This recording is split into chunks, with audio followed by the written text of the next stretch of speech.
Sonic the Hedgehog, the pride of Sega. Japanese video game series Sonic the Hedgehog is a super popular video game series that has stood the test of time.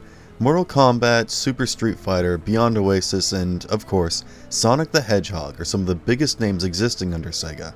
However, despite such a fantastic roster of video games, Sonic the Hedgehog has often overtaken its peers to be the ultimate pride of the entertainment company. Sonic the Hedgehog is from the fictional planet of Mobius, who has super speed and constantly goes against Dr. Eggman Robotnik. This 16-year-old hyperactive speedster has a strong sense of justice, a knack of adventure, and love for those he treasures. Hit it to the guy in left. Sonic was created to be the mascot of Sega and to compete with the incredibly popular video game icon Mario, who stands as the mascot for Nintendo. As a company with American history, Sega wanted its mascot to have a Western appeal. Needless to say, the plan was an absolute success. After being a prominent presence in video games, Sonic went on to appear in comics as well as in animated series. In 2020, he became the titular character for the Hollywood movie Sonic the Hedgehog, which was directed by Jeff Fowler. What made this film special was the amalgamation of live action with 3D animation as Sonic found himself on Earth amongst humans. It later released a sequel in 2022 and currently the third film is in production. In today's video, we will go over the two amazing action and adventure filled movies where Sonic graced the screen and went against the notorious Dr. Eggman with his earthly friends, and occasionally with his other alien friends. But before we go into our explanation, we have a very small request. If you like our content, please support us by subscribing to our channel. This is a small click for you, but for us, it means a lot. Thank you. Now, let's begin. This is great. You're doing amazing. Oh, jeez. Good recovery. Sonic's origin, a whole new speed of hero. A whopping majority of this movie is narrated in a flashback sequence. We first meet Sonic, voiced by popular comedian Ben Schwartz, on the streets of San Francisco, running for his life while being chased by the crazy Dr. Robotnik, played by the legend himself, Jim Carrey. Fun fact, the reason why Jim Carrey was interested in being a part of the movie was because his daughter loved the Sonic video game during her childhood. Anyway, we were suddenly taken back to Sonic's childhood. He originally hailed from a different planet named Mobius, and he was the fastest creature there. He was asked not to use his powers for his own protection, but he paid no heed to those warnings. Someone could have seen you. No one saw me. I'm too fast. So, when he was almost caught, his guardian Longclaw the owl gave away her life to protect him. But before she could die, she gave him a bag of rings, with each ring acting as a portal to any place of desire. And that's how the blue hedgehog ended up on the blue planet. These rings were inspired by the warp rings from the games, which would take Sonic to different stages. Time skips to 10 years later. Sonic lives in a small town called Green Hills in Montana. He lives in secret though, and even has his own cave. He enjoys life by himself, playing around and reading the Flash comics, because he is a speedster, obviously. He even idolizes the local donut-loving Sheriff Tom, played by James Marsden, and his veterinarian wife Maddie, played by Tika Sumpter, mainly because he likes how nice they are to animals. He would often go inside their house while the couple was away and hang out by himself. Meanwhile, Tom gets a letter from San Francisco where he is asked to relocate to the big city and be a part of their police department. Sonic overlooks a bunch of kids playing baseball and begins to feel lonely as he has no friends. When the field is deserted, he plays by himself, which makes his loneliness worse. He begins to run around the pitch pretty fast, possibly to blow off steam, but his speed triggers an electrical charge in his body. This charge triggers another electromagnetic pulse, which causes the electrical power across the entire Pacific Northwest to go out. The local cops in the United States Department of Defense fail at pinpointing the cause of the power outage since it does not seem to be a technologically based problem. And, with no other option, a mad scientist with a terrible attitude, 5 PhDs, and an IQ that is off the charts is summoned to solve the case, Dr. Robotnik, also known as the notorious Eggman. Are you in charge here? Yes, I Nope. am. Wrong. I'm in charge. Sonic goes into hiding now that he is being hunted and decides to go to the safe mushroom planet with no inhabitants. He hates the idea of it, but is left with no other choice. Fans may recognize the mushroom planet as it was inspired by the Mushroom Hill Zone from the 1994 game Sonic and Knuckles. Before he can leave, he gets surrounded by Dr. Robotnik's drone robots. He leaves the place in secret and tries to get into Tom's house, but he is found by Tom himself, who shoots his leg with a tranquilizer meant for bears. Sonic is on the verge of losing his consciousness and drops his portal ring. The last thing he sees is the writing on Tom's San Francisco t-shirt and ends up opening a portal to the Transamerica Pyramid's roof. His bag full of rings falls on the roof of the pyramid while Sonic passes out in the Green Hills. The portal closes. When Sonic regains consciousness, he tries to convince Tom to help him and agrees. Meanwhile, Robotnik analyzes Sonic's footprints and learns of his extraterrestrial nature. He also tracks the footprints down to Tom's house and tries to take Sonic away to dissect him. However, Tom stands up for Sonic and punches Dr. Robotnik.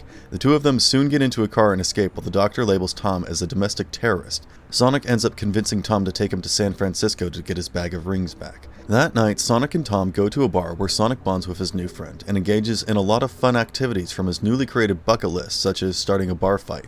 Here he also does the balance pose from the 1991 game, which was a special request made by the illustrator and director Tyson Hesse. Back at Dr. Robotnik's den, he is seen with one of Sonic's quills from his body, which was found in Tom's house. He tests its electrical energy levels, which were revealed to be unlimited. Bingo.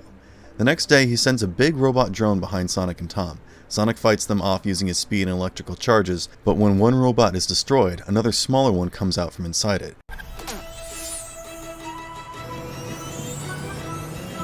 Aw, this one is cute. Let's keep him. Ultimately, the smallest drone causes an explosion which terribly injures Sonic, but by this time they had gotten rid of the Doctor.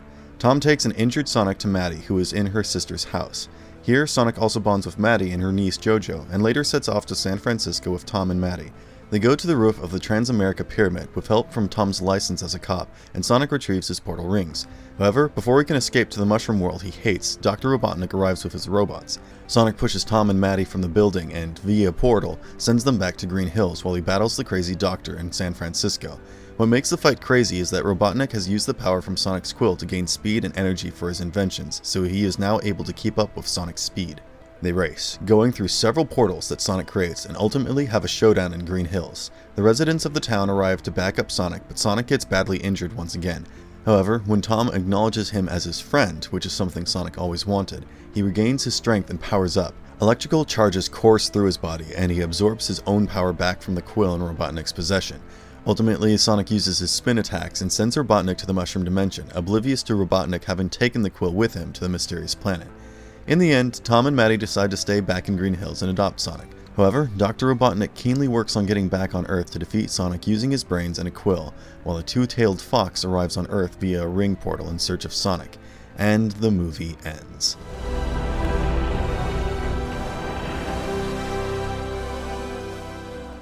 What makes Sonic so powerful? Sonic is not just any speedster, he is the fastest creature in the galaxy. He can also generate unlimited electrical energy that can power him up by miles. He can turn into a ball and decimate his opponents with spin attacks. He can often dash at the speed of light and create a blue tornado by running all around his opponent. This rapid spinning can turn the air around him into a shield. Naturally, with the wind responding to him, he can conduct whirlwind attacks as well. Sonic can also release a shockwave with his speed and slow the flow of time, which gives him a huge advantage over an overwhelming number of enemies. When powered up by the Chaos Emerald, he reaches a supersonic stage. He can also teleport and manipulate or stop time with this amp. He uses these powers throughout the movies to outrun and outdo enemies that are much bigger than him, and as such, he proves how versatile super speed can be as a superpower. Hedgehog, you are a brave and noble warrior. Go to your certain death with honor. Another mind-blowing story from Sonic the Hedgehog. Sonic the Hedgehog returns in 2022. The events of this movie take place 8 months after the events of the first. In this movie, Robotnik finally succeeds in opening a portal, but from this portal arrives Knuckles. He asks Robotnik about Sonic's whereabouts, and the Doctor finds a crazy opportunity. Where did you get that? He strikes a deal with Knuckles and offers to help him get to Sonic if he takes the Doctor back home. Meanwhile, Sonic fails at being a superhero on Earth and begins to be regarded as a vigilante. Well, at least this way he can come closer to being Batman. You destroyed an entire city block. That block was already messed up. Who cares? Look. A few days later, Tom and Maddie use a ring portal to attend Maddie's sister Rachel's wedding, and Sonic stays back alone. Soon he is attacked by Robotnik, who arrives with Knuckles the Echidna. Knuckles asks Sonic about the location of an ancient relic that allows its master to bend reality, the Master Emerald. Whoa. The emerald has the power to turn thoughts into reality. He wants it so that he can bring honor to his now extinct tribe. Sonic always used to believe that this relic was just a legendary myth, so this makes things complicated for him. Of course, Sonic is unaware of its whereabouts.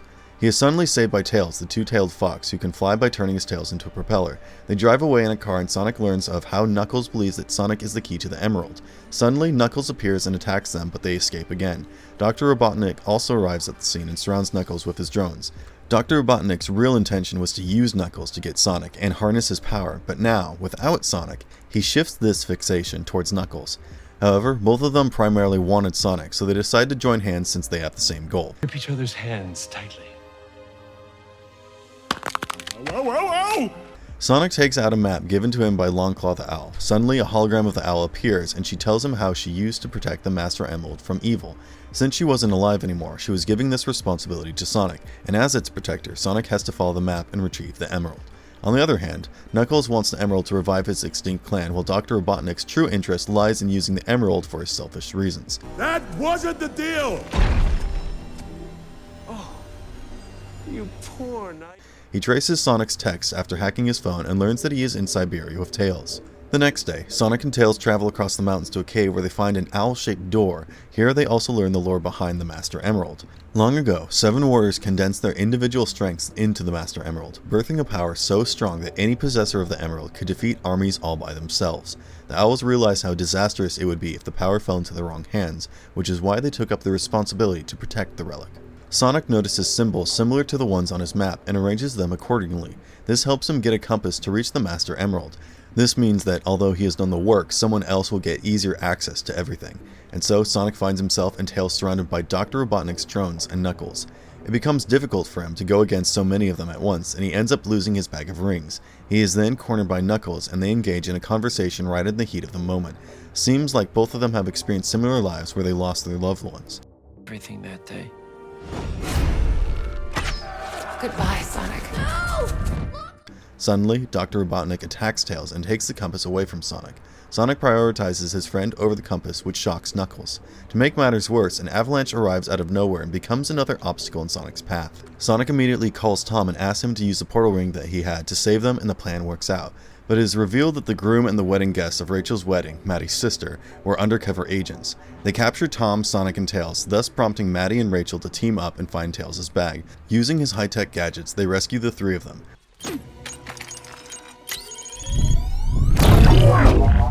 Knuckles and Robotnik use the compass to go to an underwater temple that contained the relic. Sonic finds the location as well and heads to the temple where he engages in an intense 1v1 battle with Knuckles. Robotnik uses this to his advantage and gets his hands on the emerald. The resulting force sinks the temple and Sonic saves Knuckles from drowning, but he himself begins to drown in the process. Suddenly, Knuckles helps Sonic as well. They reconcile and decide to work together. Tails rescues the 2 of them while Robotnik brings a huge tornado to Green Hills. The military fights him, but they are unable to do anything against the overpowered scientist.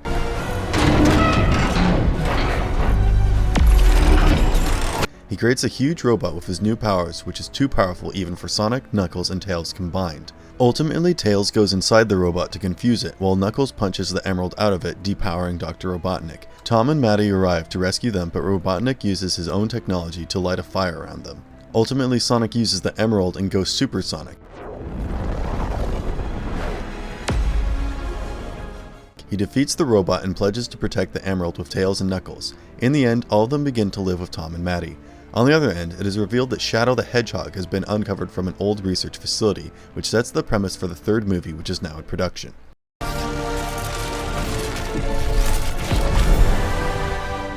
Why should you watch Sonic the Hedgehog 1 and 2? Before becoming a super entertaining movie, a certain controversy surround the live-action and 3D adaptations of the series. The movie initially had a problem with the design for Sonic. Fans hated it, and were quick to storm social media with their criticisms, prompting the team to revise the design. It was eventually revamped, and the new design, the one we finally see in the movie, was perfect. In the movies, we get to see Sonic socializing with the humans on Earth, and even bonding with them. We dive deep into his emotional psyche as Sonic suffers from being lonely, but he gradually develops a relationship with Tom. We see this side of him in the second movie as well, when he sacrifices the compass for his friend Tails, and later saves Knuckles, the one who was trying to defeat him. Apart from Sonic, the standard character was Jim Carrey's Dr. Robotnik. Mushroom coffee. With limited. His performance was spectacular as usual, and he was often allowed to pull his own strings on set. This story is comedy galore, even though it can occasionally fall flat for the other characters. It never falls flat for Dr. Robotnik, who is sitting on a goldmine of good jokes.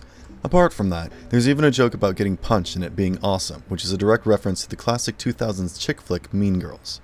The pacing of the movie is great, and it picks up within the first few minutes. The same can be said for the second movie, where we are introduced to more characters similar to Sonic and even get to enjoy more fantasy plots than we did in the first one. The Sonic franchise as a whole appeals to a wide demographic, where the story and characters can be enjoyed at any age. Starting off as an action video game and branching into colorful comics, the movie managed to retain and embellish on those flavors quite well. And if you liked our content, don't forget to leave a like and subscribe to us if you haven't already. Have a good one, and be safe. Thanks, everyone. I'm so embarrassed. Get out of here, quick. Oh no, here comes another one. Go, now. Save yourself.